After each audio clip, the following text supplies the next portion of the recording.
rest is a choice. We can choose to rest.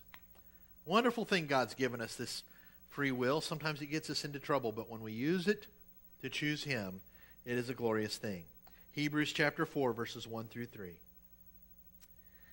The Hebrew writer is writing a group of Hebrews, okay? And that's important, and we'll talk about why here in a second. But he says the promise to enter the place of rest, to enter into a relationship with God through faith in Christ, and know that you can have peace with Him and rest, and He'll be your Father, and He's going to provide for you and care for you, which results in rest. That promise, it's still good. And we must take, we must take care that that not one of you miss out. Now, this is why it's important to understand that he's writing to Hebrews. The gospel's been preached. Christ has come. He's sacrificed His life on the cross. He's been buried. He's risen. He's ascended into heaven. And now we're in this time where the Hebrew writer is writing to these folks, and he's saying, in the first 3 chapters, we're in chapter 4 here, in the first 3 chapters, he says, you got to get this.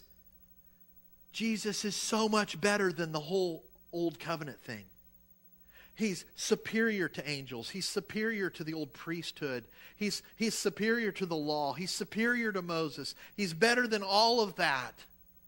In Him we have rest. So don't go back. Don't go back to the old way. Don't be tempted to give up on this new promise that in Him we have rest. Step into it. So he's calling them forward into this place of peace and rest. Verse 2. We have heard the message just as they did, and we'll talk about who they are. But they failed to believe what they heard, and so the message did not do them any good. Now, the Hebrew writer and the people he's writing to, they would have totally gotten this. He's talking about the Israelites in the Old Testament under Moses, and how God had led them out of slavery in Egypt and through the Red Sea, crushed their enemies in those waters, and given them His law and said, you're going to be my people, and I'm going to be your God, and I'm going to give you the promised land. And in giving them the promised land, that's what he's talking about here, this place of rest. Yeah, I'm going to lead, I'm going to go before you, I'm going to fight all your battles for you. You just follow me. As a matter of fact, so often God would say, put the praise band in front of the army. You ever notice that? Put the priests and the Ark of the Covenant and the horns and put those folks worshiping me right up front and then walk behind them. I'm going to fight your battles for you. I'm going to provide for you. It's going to be a land flowing with milk and honey. I'm going to bless you. You're not going to have wars or stress or worry. It's a wonderful place of rest. It's an Old Testament picture of this beautiful covenant relationship with God. But he says they didn't believe Him. They didn't trust Him. Remember, they sent the spies. One representative from each of the 12 tribes. They said, go check out the land, come back and tell us what you see. They came back and they said, oh, it's all that in a bag of chips. It's everything that he said it was, man. It's awesome land. But they're too big. They're too powerful. Their cities are too fortified. We can't do it, i.e., we don't trust God. So God said, okay, y'all can just walk around in the desert for 40 years till the next generation comes up. Then I'll lead them in. But that's what he's referring to here. God gave them this awesome promise to enter into His rest, enter into this relationship of provision and blessing and grace. But it didn't mean anything to them because they didn't believe it. They didn't trust Him. He says, don't be like them. Don't do that. Verse number 3. Only people who have faith will enter the place of rest. It's through trust.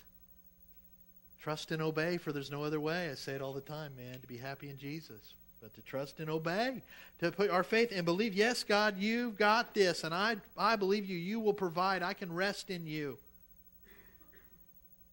I heard a preacher recently talking about his life. He was giving his testimony of how he came to know Christ, and it was such an interesting story he told. He shared about how he didn't grow up in the faith, but he encountered the gospel and some people who were witnessing to him, and he was resisting it.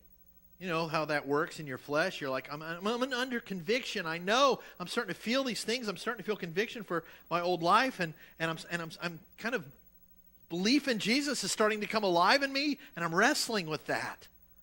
And so one night, he said he went to bed and he had a dream. And you know, dreams are crazy, but he described this dream. He said, I was sitting on a fence, and I looked over to the right. And there were all these people. And he said, I just kind of knew in my dream that these were God's people. And I looked to my left and I saw all this mass of people.